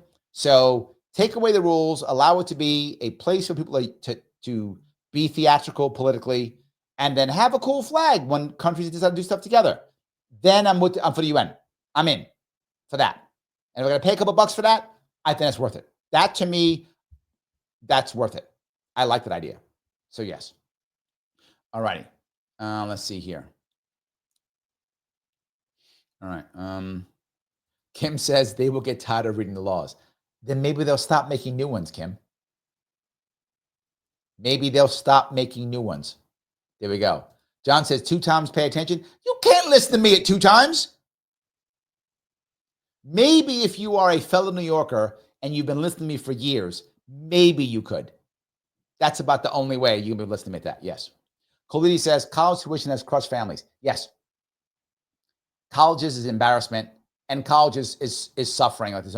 College will have to change. It's going to have to. In the next 5 years, it's have to change. Men aren't going anymore. Americans aren't going anymore compared to what they were going. And the women who are going, and only women really, well, not only, but far more women are going than men, they're not getting their value. They're all in debt. There is a massive debt crisis happening right now in America, and most of it's women. Mecca, women, why women? 2 reasons. Younger women make more money than men right now, so they spend more money, number 1. Number 2, they're all in college debt. So a lot of men are saying, I'm not going to college. And you're seeing that. I mean, it's still a lot, but you're seeing it do this more and more and more. And as less men go to college, less men will have debt. So more and more women, younger women, are having more and more debt. Also, same thing. Women are breaking up. 50 plus, something like that, is a massive increase in divorce. The problem is the average woman after getting divorced has like a 20% decrease in their income, something like that. The average man has like a 10, 15% increase in income. So the same thing. Women are having more debt. And both of you have the same lifestyle. So the man has the same lifestyle, woman has the same lifestyle. But the man's making 10% more, woman making 20% less. She's going to have more debt. So yes, college tuition and debt is crushing families, no doubt. Particularly youngsters. That's true. Yes. These are things that you're seeing happening all over the place. So anyway. All righty. Let's see here. Andrea says, I want to make widgets and doohickeys. Yes, doohickeys are amazing. Yes, they are amazing. Absolutely. Yes. Pickerel says, buy it up and hollow it out. It's how like 6 companies on everything. Correct. Correct. That's accurate. Now, one of the reasons, again, is, and it's going to sound crazy, but one of the reasons is actually incentives. In our attempt to somehow control the stock market or public companies or whatever, we've made rules that incentivizes people to do this. We incentivize them. Now, I'm going to tell you something crazy. The stock market should not be run by the FEC or the FCC or any of the C's. None of them. It should be the SEC. None of them. None of the C's should run it. It should be run by a gaming commission. What? Yes. A gaming commission. Why? Because it is gambling. So run by a gaming commission. Change everything. The rules have to be clear. You have to know your odds. It'll be safer and better. And then you have to worry about the transparency issue. It's right there. You'd have a better, safer, fairer stock exchange. Stock market, way better than the SEC, FEC, FC, whatever the C, all the C's, COC, whatever. None of the CDC. No, these don't work. You see it constantly. How many times do people think that, they want to keep gambling? They do. They feel safe with a gambling commission. And how corrupt is that? But I tell you, if you had a gambling commission, you wouldn't have six companies owning everything. You wouldn't have that. Because that makes them in trouble. Absolutely wouldn't have it. Anyway, so yes, I think you're right. All righty. So go down here if I could. So many of these. Andrea says, I think the world looks at us like bullies. Yes. Very true. Yes. Mike has bad news, says, we are better at doing what other countries have tried to do. Are we? Sometimes. Pigbo says, we root for the rebels while sitting in the heart of the empire because most Americans have zero systemic analysis by design. Correct also. We still think, Americans still think we are the colonial army fighting the British. We still think that we are somehow there, right? That we're not. We're now the empire, right? Remember something. The big difference between when the British Empire fell, the big advantage that the world had in a way was that they had a son. It was us. So when dad retired, we took over the empire. We said, oh, dad, chill, we got you. We took over the empire. Most of the time when empires fall, there's no one to take over. We took over. So we still think we're that young. We're like that old guy who keeps thinking he's young. That's us, right? So like we do the comb over, buy the Corvette, right? Put the sunglasses on, put the members only jacket on, thinking that we're still 25, right? That's us. That's America right now. So yeah, that's it. Yeah. All righty. Vivek says, speaking of Mitt Romney, remember how we copied Larry's exact words on the future of the Republican Party after the election. You are definitely presidential level. I think you should run in 2020. Oh, thank you, my friend. Yes, I am. The things I tell you, you see how often they come to pass. I'm sometimes wrong, but if you bet on me, you usually right. It's how it works. If you bet on what I say, you're usually right. So yes. Mike says, UBI does not work. Largest, longest experiment in Kenya proved it. I'm not saying that it works. I'm not. I'm saying if I honestly believe, our current system doesn't work, Mike. The current system doesn't work, right? The systems don't work. But if I have a UBI system, again, I don't believe this, but if I believed that everything else would go away and we just have that relative to our current system, it would be better. Right? If I believe that, but it's not. It's going to be as bad as this, worse. It's going to be worse. So yes, I'm not saying it's our system now. We have been throwing money, the war on poverty now for what? 60 years? Am I about right? 60 years. Yet the wealth gap keeps growing. It doesn't work. Clearly it doesn't work. UBI doesn't either. But again, can I get a bad system that's cheaper and more efficient, but still bad, and that's my option? I'll take it. I'm being realistic. But again, to my earlier point, it's not, then it'll be the disaster. UBI creates a larger nanny state. Okay, in theory, no. Hear me out on this one. In theory, there's no bureaucracy. This is my point. If I believed that, yes. I don't believe that. We'll keep bureaucracy. It'll just be worse. But theoretically, it does not. That's the difference. So yes. Josh says, I'd rather America get rid of the income tax and pass a fair tax. Better bet, I'd agree. It's better than. But again, it's better than. Absolutely. Christine says, 10% tax for everyone across the board. Okay. Flat tax, again. Now we're basically, what we're talking about here, all of these things we're talking about, it's like, what kind of cancer do you want? That's what we're saying. Mike's like, I don't like cancer. I get it, but we got cancer. I mean, we got it, Mike. I wish we didn't, but we got cancer. So do we want brain cancer, lung cancer? Do we want pancreatic cancer? Do we want liver cancer? Which cancer do we want? Is what we're saying. So of the cancers, flat tax is not bad relative to cancers, right? It's not, I agree with you, Christine. But to do it, again, if we went down that road, it has to be across the board no matter what. And this is why we won't do it. It would have to be 10% tax, doesn't matter what. But I gave mine to charity, don't care, 10%. But I got mine as a gift, don't care, 10%. But I spent mine on college, don't care, 10%. But mine is business, don't care, 10%. If we actually did that to where it doesn't matter where it comes from, it doesn't matter how you spend it. If you got it, the government mob gets its cut, 10%, right? What's that thing? F you, pay me. If the government's that way, 10%. I don't care where you got it from. I don't care how you spend it. Everybody pays 10%.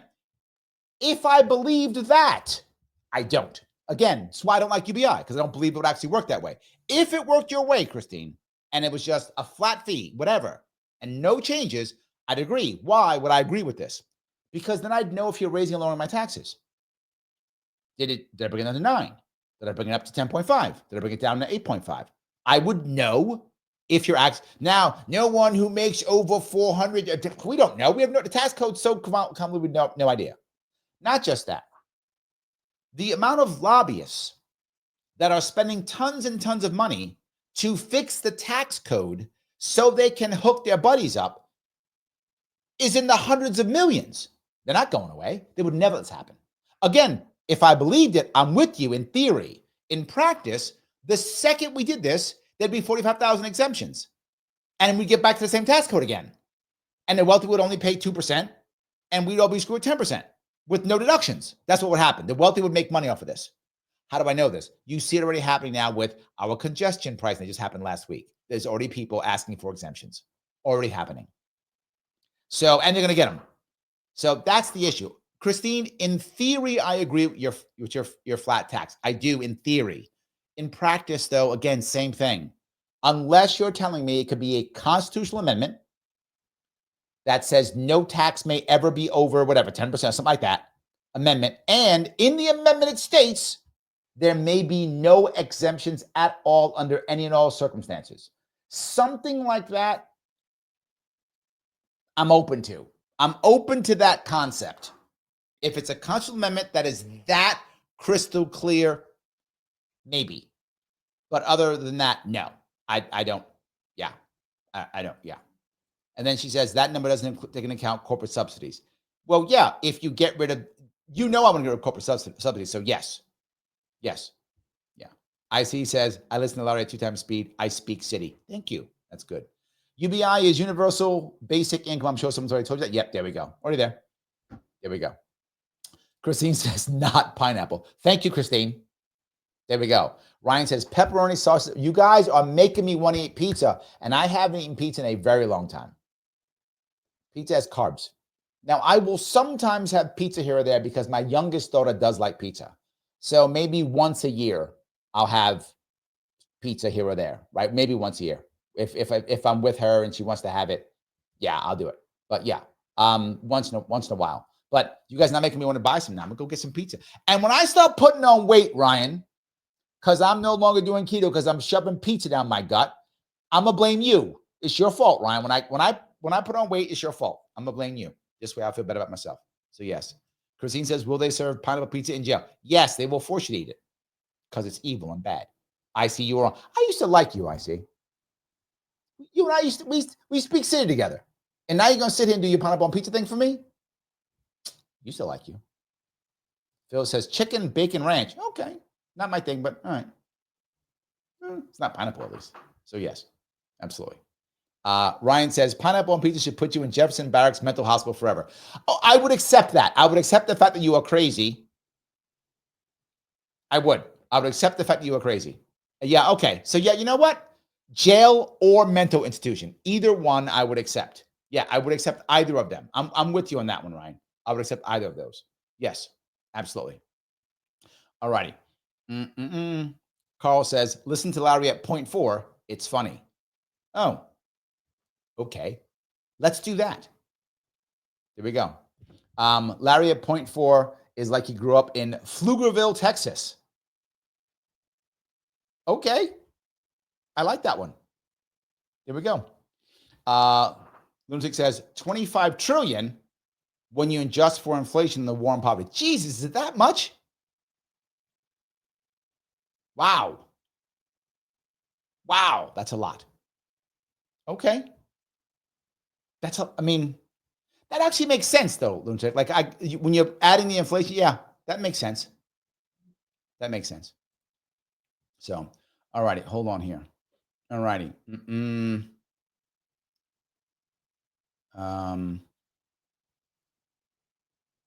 Some people are laughing at me. Okay, that's fine. There we go. All right.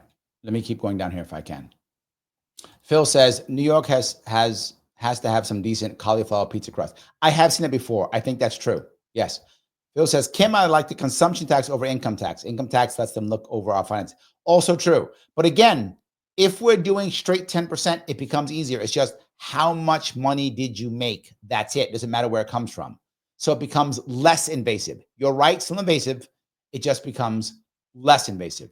Duke of X says, New York pizza is overrated, so they say outside New York. Yes, outside New York, they say that, but they would be wrong, Duke of Hex. I'm just saying they would be wrong. The answer is New York pizza is the best pizza. That's how that works. Chicago can be delicious, but it's not pizza. That's all I'm saying. It's delicious. It's just not pizza. That's all. I'm not mad at you. So, yeah.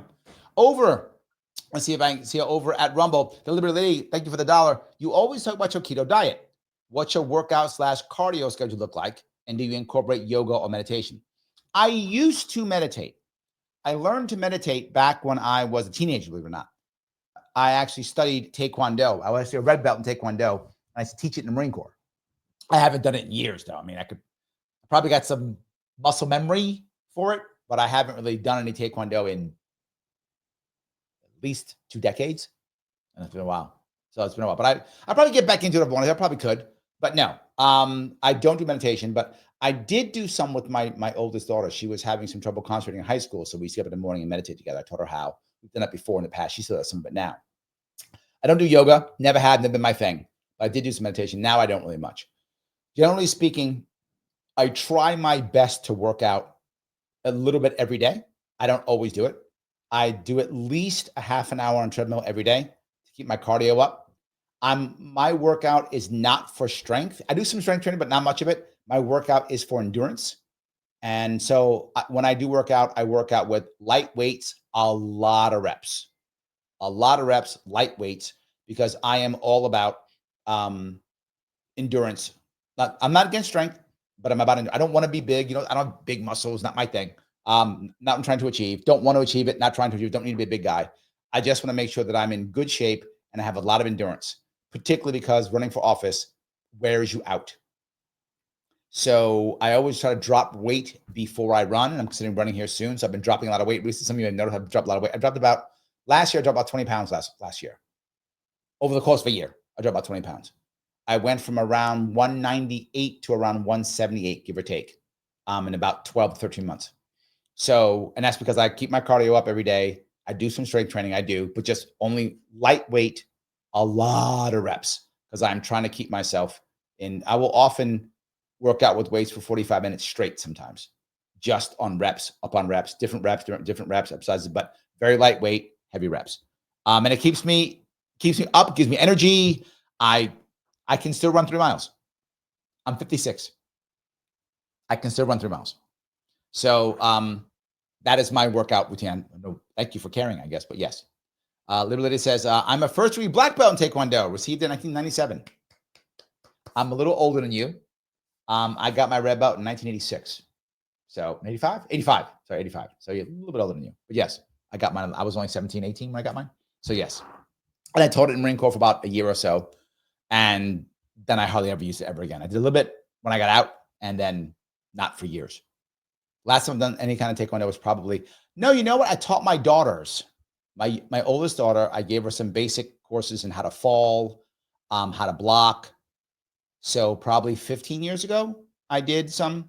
So yeah, hope that's helpful. So Ryan says, thank you for 10 bucks, my friend. Wow, I get blamed for everything, Larry. I thought the libertarians believed in personal responsibility. So it's not my fault that you gain weight eating pizza. No, no, no, no. Remember, I make exceptions for pizza, right? I'm a libertarian except for pizza, right? That is my exception. That's where I'm a total hypocrite. Total hypocrite. Just being very clear. Total hypocrite. When it comes to pizza, I'm an utter hypocrite when it comes to libertarianism. So pizza, I blame you, not my responsibility. That's yours. No personal responsibility for pizza. And pineapple on pizza, no due process. So, Larry, you're a hypocrite. Yes, on pizza, I am. Yes, absolutely. Ryan says, St. Louis and Detroit pizza are excellent. Yeah, they are good. Detroit pizza is good. I agree. Yes. Thank you for the 189. Pizza's the new coffee / alcohol. Pizza is. Yes, that's it. Yes. I'm addicted. Well, the funny part you say that, Mike, you're right. For someone like me, pizza is my alcohol. I'm not joking when I say that. And if you hear some of you know my story about when I put on a bunch of weight, when I went on keto, my issues. I'm not a drinker or a smoker. I don't do drugs. Not my thing. I would stress eat.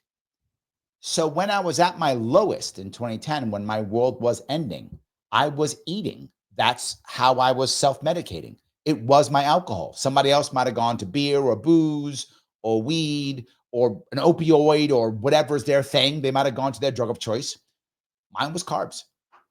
I think I tell the story often. I was literally eating an entire full pizza and a 2-liter of regular Coke for lunch. The whole thing for lunch. That was one meal. So yeah, I had a problem. 100%. I had a problem. So you're right. For me, that was my alcohol. And I know that. I recognize that. There's a funny story I'll tell you. So my wife buys 2 liters. This is about 10, 15 years ago, 15 years ago, maybe more, 20 years ago, maybe. It's a while ago. She knows that I loved, I still do, but loved Coke, Pepsi, any soda. Love soda. Just chug it. So she's being good to me. So she buys 2 liters of Coke and puts them in the fridge. I got mad at her. I'm embarrassed by this, but I say this to show my humility of what a problem I had and how I made it my problem. I got angry at her. Now, okay, why, Larry? She's being good to you. She's giving you 2 liters of Coke because you like soda so much. She went to the store, so you have it, right? So she's being good to you. Why are you mad? This is what I told her. I'm not joking, Michael. This is what I told her. I said, now I got to drink 2 liters of Coke tonight. Why'd you buy that? That's what I said. That's what I added. That's addict stuff right there. That's addict stuff right there. That's what that is. That was me. At that point, I realized, damn, I got a problem. Like, I got a problem. This is why should I be mad at her? No logical reason I'll be mad at her. None. I was 100% in the wrong. Not even close. I was totally 100% in the wrong, and I was mad. So anyway, I recognize my problem, and that's why I change. So there we go. The AC says carbs are addictive. Yes.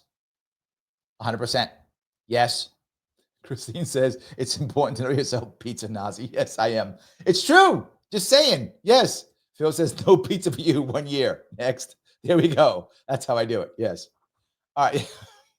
It is kind of funny. I would agree. It is kind of weird. So yes. Phil says food is an addiction. It can turn people into Gollum. Yes. You are right. Like, it's a problem. Yes. Khalidi says Coke has high fructose corn syrup unless it's Mexican Coke with sugar. No, this was the American. This was the maximum drug you won. Yes, absolutely. Carl says, what the F? Taekwondo is hard for people with knee arthritis. It's only kicks. Correct. And I still to this day can kick over my head. I know it's funny. But yeah, I'm still there. It's once you stretch out that way, it's just the way it works. You know, once you get to that level, yes. So Coley says frozen pineapple is great during the hot Tuscan summers. Tucson. Yes, I agree. Yes. Straight End says over on Rumble, I caught David Carradine Taekwondo videos at a yard sale. I'm now anxious to get my VHS VCR working so I can watch it. David Carradine was great. I did love Kung Fu. I'm old enough to remember Kung Fu, the TV show from the 70s. I can remember that show. Some people you're like, what the hell is that? That was back in the day when we couldn't put Asian people into a starring role. So you would hire white guys to play Asian guys, right? That was back in the time when like John Wayne played Genghis Khan, like that. So yeah, that's kind of how that worked. So back in those days. So you couldn't get like an Asian guy because you can do that. It's the 70s. So you hire a white guy to play a half Asian. So David Carradine was a half Asian character because that's how you did it in the 70s. I know, kind of weird, but still true. Still true. That's kind of how that works. So in any case, there we go. Phil says, I saw Kung Fu reruns. It was surprising good. The stories are actually interesting. I mean, they actually are some interesting stories. It's true. Yes, absolutely. 100%. There were some interesting stories for sure. Guys, I got to ask you one time if I could. I know I ask you often. It does matter. Click the button known as like. It does matter. I bug you all the time. Please do so, right? One more time, next Tuesday, I will be at the Maha Action event in Albany, 10 a.m. Head over to teachersforchoice.org if you can make it. If you can be in Albany at that point, that'd be great. If you haven't shared this or reposted it, please do so. Every one of those does matter. For those of you who have not subscribed yet, please subscribe and follow me. It does matter. Look, I'm very lucky. I'm blessed. Most of the people who watch the show are subscribers and do follow. A lot of people don't have that. A lot of people, they don't have that, but I'm lucky I do. But every one of you who can, please do so. It does matter if you haven't done it already. I love the super chats and normal rants. Please don't stop. But I do ask you, as always, if you can become a member, please do so. If you got the cash to do it, it does help tremendously. Keeps the team happy. Everybody knows what's going on. We keep going if you can. And we are going to have on January 27th, we're going to have a members show where member guests come on. And we all chat together on the show. We've done 2 of them already. We'll do a 3rd one coming up here, January 27th. If you are a member, you are eligible. If you want to come on, it's $49 per month to make that happen. You can do it on Rumble if you want to also. Click that subscribe button during the live. Only during the live, subscribe. You can do it on Rumble. It does help everything move forward. That is what I like. Here's what I'm going to ask you.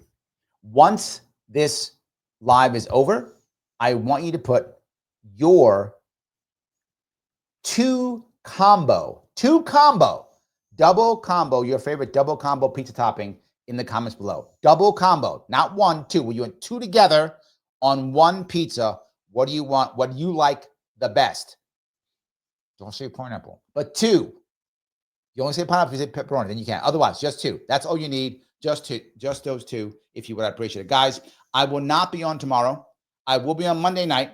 I will not have a Tuesday show. There will be no Tuesday radio show because I will be at the event in Albany, but there will be a Tuesday night show. So Monday night, Tuesday night, no show tomorrow. I will see you all very soon.